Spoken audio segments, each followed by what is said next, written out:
Je suis Madame Anastasie Sika, je suis la présidente du comité de gestion de l'ONG Approchable, qui veut dire Action pour la protection de la santé humaine, animale et végétale. Donc, comme le dit le mot, Action pour la protection de la santé. Donc, nous protégeons la santé tous azimuts. Pour nous, nous considérons que la santé est un tout. Donc, la santé humaine ne peut être dissociée de la santé animale et végétale. Donc, nous parlons de la santé tous azimuts. Donc, voilà un peu nos objectifs. Nous voulons donc inculquer les notions rudimentaires de protection, et ce sont des notions peu connues, mais qui causent beaucoup de problèmes dans la vie de l'homme, de l'animal et du couvert végétal. Nous avons jusque-là mené beaucoup d'actions parce que notre organisation existe depuis plus de 2 décennies maintenant. Nous sommes dans le domaine de développement et nous sommes aussi dans le domaine humanitaire. Nous avons déjà mené beaucoup d'actions, que ce soit ici à Kinshasa ou dans les provinces, et nous sommes multisectoriels et nous travaillons dans le domaine de la santé tous azimuts. Nous travaillons aussi dans le domaine de l'agriculture et quand on parle de la santé tous azimuts, on voit aussi l'environnement. Nous avons beaucoup d'actions menées jusqu'à ce jour.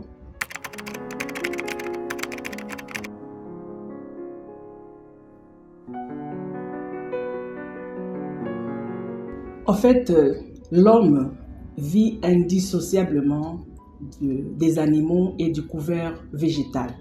Donc, l'homme ne peut pas être dissocié des animaux et de l'environnement qui l'entoure. Donc, quand nous parlons, c'est pourquoi même, c'est notre lutte même.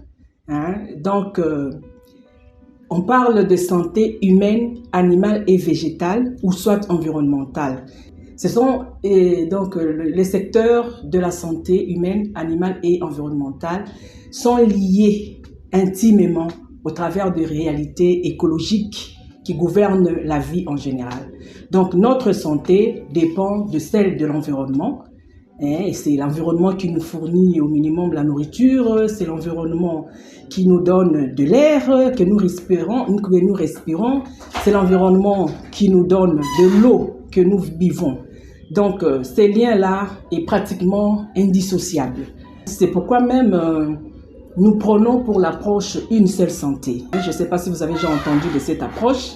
C'est l'approche une seule santé. En anglais, on dit One Health. Donc, et cette approche fait vraiment ressortir les liens fondamentaux qui relient la santé des êtres humains, des animaux et de l'environnement. Et One Health plaide pour une collaboration multisectorielle. Donc voilà.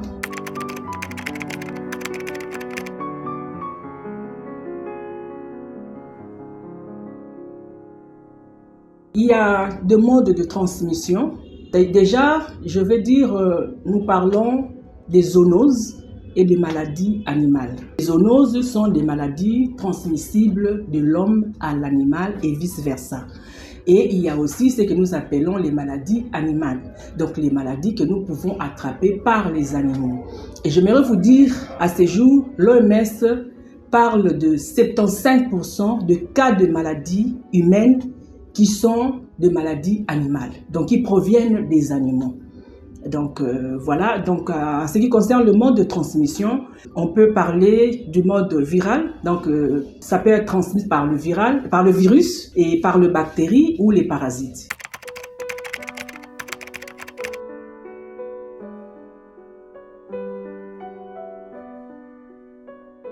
En tout cas, il existe beaucoup de maladies qui sont transmissibles de l'homme à l'animal, donc qu'on appelle les zoonoses. Il existe également, comme je venais de dire, les maladies animales.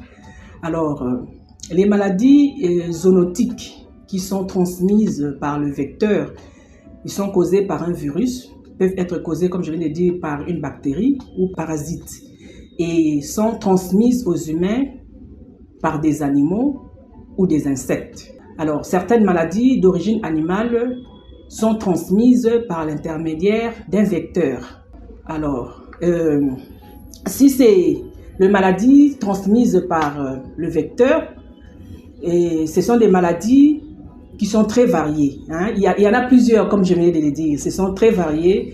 Certaines maladies peuvent toucher le système digestif. Là, on peut donner l'exemple de salmonellose.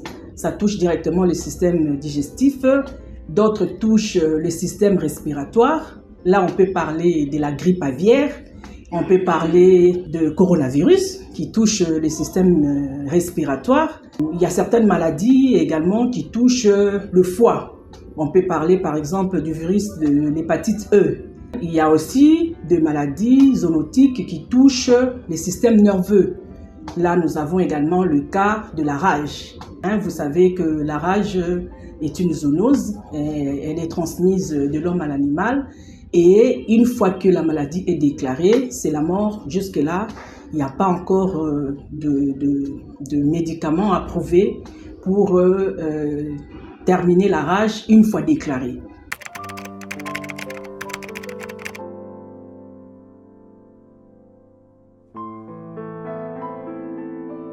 Moi, je pense qu'il faut un grand effort dans la sensibilisation et également renforcer les systèmes de surveillance animale.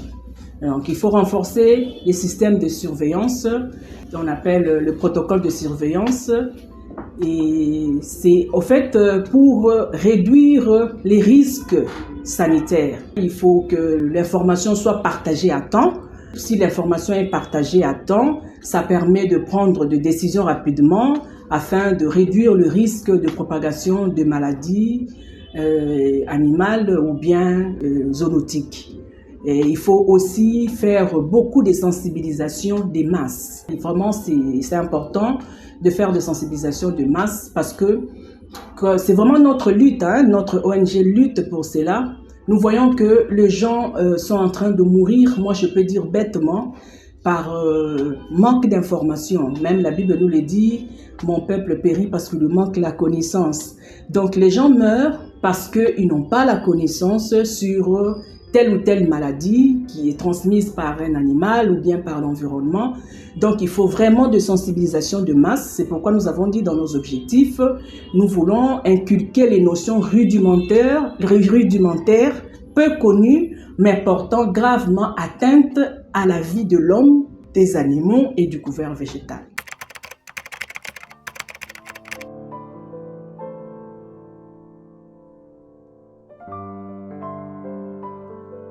C'est ce que je viens de dire.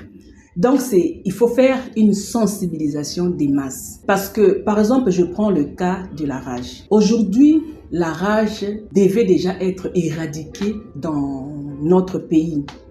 Aujourd'hui, la rage est éradiquée dans plusieurs pays, même les pays africains et asiatiques. La rage, on a pu éliminer la rage. Donc, si les gens sont sensibilisés, les gens connaissent que telle pratique, je ne le fais pas. Je prends le cas de la rage, comme je venais de le dire. Les gens sont sensibilisés à vacciner leurs animaux de compagnie. Donc, la vaccination est annuelle. Chaque année, il faut vacciner son chien, son chat, vacciner son animal de compagnie. Et les gens sont au courant qu'une fois que le chien a mordu un être humain, voilà ce qu'il y a à faire.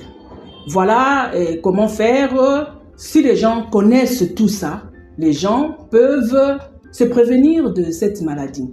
Donc, pour moi, la meilleure façon de se prévenir contre ces maladies, donc les zoonoses et les maladies animales, c'est d'abord la sensibilisation de masse.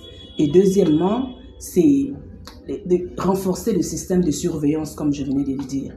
Prôner le système de One Health. One Health, donc une seule santé.